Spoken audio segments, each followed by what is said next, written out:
May gagawin tayong isang Xiaomi Note 10 Lite. Ang problem nito ay dead boot. Ayan, tetest natin.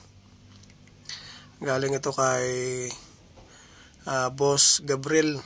Sir, ito na yung unit nyo. Gagawin na natin. And bubuksan muna natin to. So dito guys, papakita ko sa inyo kung paano naman natin ginagawa yung mga ganitong sakit. Ang problema nito ay hindi na nagpa-power. Bali, pag tinest mo sa charger ay 0.4 lang ang lumalabas. So ibig sabihin ay ang CPU niya ay nag-overheat. Pag ganito talaga guys ang kadalasan, pag mataas ang version, doon nagkakaroon ng error. So kaya payo ko sa inyo, kung may mga ganito kayo, i-downgrade nyo. Mas maganda kung mas mababang version, mas matagal ang buhay, hindi siyang basta-basta masira. Kasi pag mataas ang version dito, mabilis pag-overheat ang CPU. So yun yung error natin. And shout out ko yung may-ari nito guys, si Boss Gabriel. So shout out din sa mga masugid ko na nanonood, sa kay Boss Soitik. Shout out sa inyo boss. Shout out naman kay Boss MG Mabon. Shout out sa inyo bossing. Shout out naman sa kumpare ko kay Parin Jeric, nasa Channel 4 nagtatrabaho. Sana lagi kayo nag-iingat pare. Shout out naman kay Boss Mark AG Maestrado. Shout out sa inyo sir. Lagi nakasubaybay sa channel natin. Shout out naman kay Boss Dondon Abira. Shout out naman kay Boss John Mark Munsad. Maraming salamat sa lahat ng nakasubaybay sa channel ko. Kung bago kayo sa channel ko guys, I hope na nakakatulong yung mga video natin. Pa-like na lang, pa-subscribe, at saka pa-share na lang ng mga video natin. So maraming salamat sa lahat ng nakasubaybay. So dito na guys ay gagawin natin. Ito yung CPU. Yan ang bubuksan natin. Tapos tatanggalin natin yung frame na nakabara sa gilid para mabilis natin mabunot yung CPU. So grinderin muna natin siya guys, dahil yung bakal ay nakaharang para hindi tayo mahirapan magtanggal ng CPU. Gagamit tayo ng grinder. Ayan, tatabasin muna natin yung bakal sa gilid. So pinaka-importante ito para maganda yung flow ng hangin, dire-diretso yung pasok. Kasi pag may nakaharang, mahirap yan tanggalin. So hindi nakakapasok yung init na gagamitin natin. Ayan. Ayan, tatabasin lang natin to. Ayan. Medyo matagal tayo hindi naka-upload dahil puro mahihirap yung mga tanggap, kaya hindi na muna ako nag-video. So ngayon pa lang tayo nag-video dahil medyo nakabakante-bakante na. Sa mga nagtatanong guys, text lang kayo sa number ko para ma-receive ko kaagad. Kasi minsan sa Messenger, minsan ang hirap. Hindi ko kaagad na kikita kasi natatakpan yung mga chat. Sa sobrang dami nagchat-chat. Ayan na guys. Ayan, malinis na siya. Takpan mo natin yung MMC dahil katabi siya dyan sa CPU para hindi masagi ng init. Ayan, babakbakin natin to. Tatanggalin muna natin yung mga gilid-gilid para mabilis natin maangat. So malinis siya, walang grounded, tinest ko na, wala siyang ground. Talagang ang current niya sa power supply pag pinower on mo ay 160.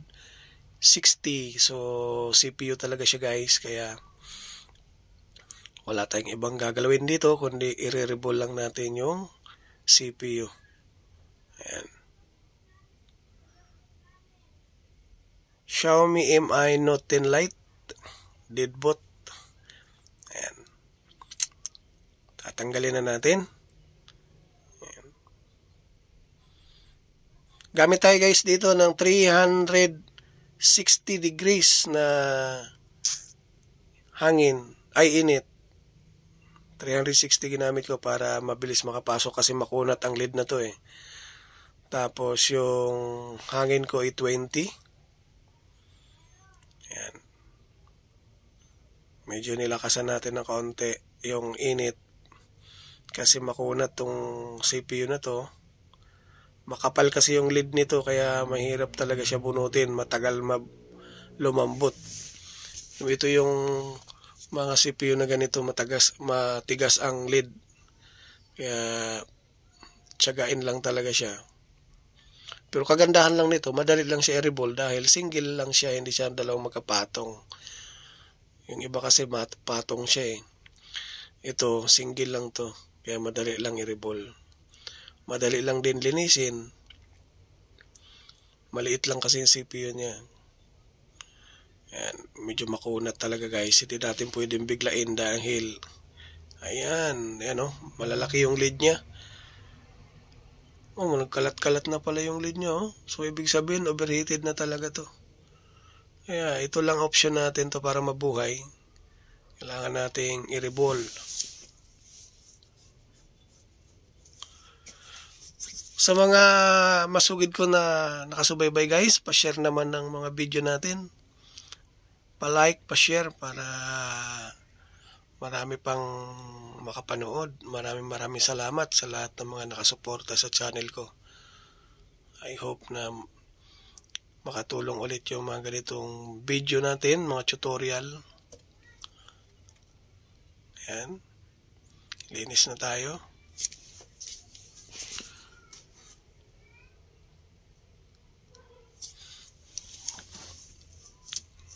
Yan. Medyo madali lang ito guys kasi maliit yung CPU kaya madali lang natin ma-revolve. Yan. Yung ibang mga CPU, may mga CPU kasi na ano guys, may mga CPU na overheated na. May technique pala ako guys ha, maggagawa ko ng video na para matrace ninyo kung yung CPU may tama o wala. Kasi may ginagawa ako na ganun na tinitest, saan ko siya tinitest, malalaman na agad natin kung yung CPU may error o wala. So madali lang siya malaman. Kasi may mga part talaga, may mga capacitor na doon mo lang siya itetest. Tester mo sa tester, makikita kagad kung good yung CPU o hindi. So gagawa tayo ng video sa sunod pag may bakante tayong oras para makatulong ulit sa mga kapwa natin technician. At least hindi kayo mahirapan kung yung CPU sira na o hindi, malalaman natin. Kasi may mga good reading, maganda yung reading niya, mga 100 plus, pero may mga tama na yung CPU. So paano natin malaman yung CPU kung bakit gumagana pa siya o hindi na. So meron tayong ginagawa dyan na tinitester para makita kung working pa ba yung CPU o hindi na working. Ayan, sana may mga oras tayo para magawa natin ng video at makatulong ulit. Ayan. 2 patong lang tayo dito guys. Ayan, lapag na natin yan. Manipis lang yung flux na nilalagay natin sa una para mapakapit lang natin yung lead doon galing sa CPU para hindi siya gumalaw. Saka na tayo magdagdag pag yung CPU nakakapit na yung lead, saka natin dagdagan ng flux. So manipis lang siya guys. Ayan. Manipis lang talaga.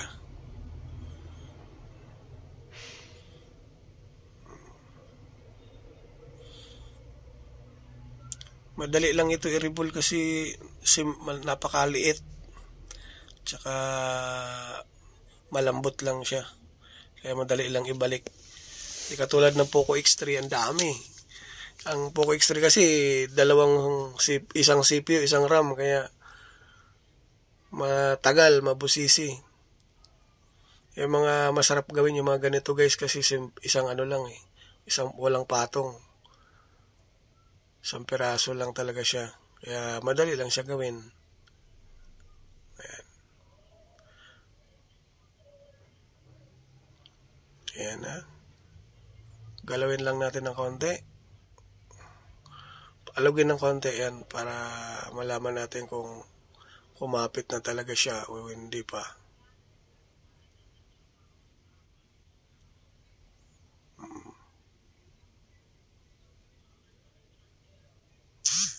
Medyo makunat.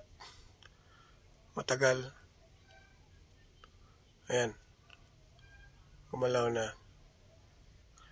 So, dito lang tayo. Kailangan ma-perfect talaga natin na buo yung kapit niya. Pag lumambot na yung galaw, ibig sabihin good na yan. So, ayan na guys. Tapos na tayo. So, tatanggalin na natin at iti-test natin kung magpa-power. I hope makita ito ni Boss Gabriel. Ito yung unit nyo sir ay binidyohan natin para makita ninyo. Ayan. Test natin sa charger kung magcha-charge.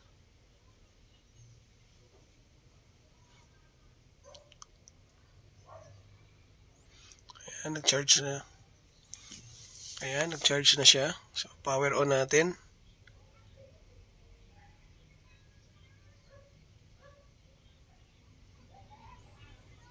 Ayan. Medyo matagal pa naman magbukas to mga ganito. Antayin lang natin guys. Kasi medyo matagal to eh. Sa lahat ng hindi na shoutout guys, ay pasensya na. Baka comment na lang para may shoutout natin ulit. Comment na lang dito sa video na to para ma-shoutout yung mga hindi na shoutout natin. Sa lahat ng mga naka-subscribe, maraming salamat. So I hope na may bago na naman kayong natutunan.